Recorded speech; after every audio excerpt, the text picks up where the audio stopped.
Kaitham Department tuyo kokla mangkha borong gadang Mantri Sudhanshu Das. Bosaka wak tok tui no tuyo lugurongni hamkraini kok sawai khnari kha borong gadang Mantri Sudhanshu Das. Khnai nai dibini khuk tui no botamo shaka.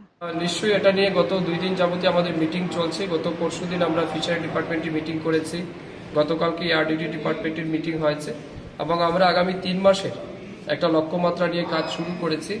উদ্দেশ্য হচ্ছে আমাদের রাজ্যে মাছ, মাংস, দুধ এবং ডিম তার যথেষ্ট পরিমাণ চাহিদা রয়েছে। সে অনুযায়ী আমাদের কাছে যে প্রোডাকশন রেট আছে সেটা কিছুটা কম, ডিমান্ড আমাদের অনেক বেশি। তো সেই বাড়তি ডিমান্ড যেটা আছে সেগুলিকে ফিল আপ করার জন্য আমরা 3 মাসের টার্গেট নিয়ে কাজ শুরু করেছি। কিভাবে এগুলিকে এক্সটেনশন করা যায়, বিভিন্ন স্কিমের মাধ্যমে, সাবসিডি স্কিমের মাধ্যমে আমরা ফার্মার্সের কাছে পৌঁছে যাব। যারা আনএমপ্লয়েড ইউথস আছে তাদেরকেও আমরা মোটিভেট করব, উৎসাহিত করব যেন তারা এই সমস্ত কাজে যুক্ত হয়। এবং আমাদের মূল লক্ষ্য হচ্ছে একাধারে আমাদের সেই মাছ, মাংস, ডিম, দুধের চাহিদা যেটা রয়েছে সেটা যেমন বৃদ্ধি করতে হবে, ইন দ্য সেম টাইম যারা আনএমপ্লয়েড ইউথস রয়েছেন তাদেরকেও কর্মসংস্থানের ব্যবস্থা তৈরি করতে হবে। তো দুইটা লক্ষ্যমাত্রা নিয়ে আমরা কাজ করছি এবং আমার বিশ্বাস এই দুইটা ক্ষেত্রে একটা আরেকটার সাথে কিন্তু অঙ্গাঙ্গিভাবে যুক্ত।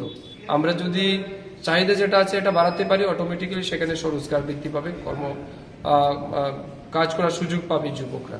তো সেই লক্ষ্যে আমরা কাজ করছি, অনেক প্ল্যানিংও আমরা করেছি রিসেন্টলি। 3 মাসের টার্গেট নিয়ে আমরা মাঠে নেমেছি। আমরা প্রত্যেক দিন কেউ না কেউ ফিল্ডে যাব। কতটুকু আমরা যেগুলি আগরতলাতে বসে সিদ্ধান্ত নিলাম আমাদের ফিল্ড লেভেলে এটা কতটা ইমপ্লিমেন্টেড হয়েছে সেটা নিয়েও কিন্তু আমরা চর্চা করব, আমরা ফিজিক্যালি দেখব এবং নিশ্চিত সেই জায়গাতে আমরা আগামী দিনে এগিয়ে যেতে পারবো। ঠিক আছে।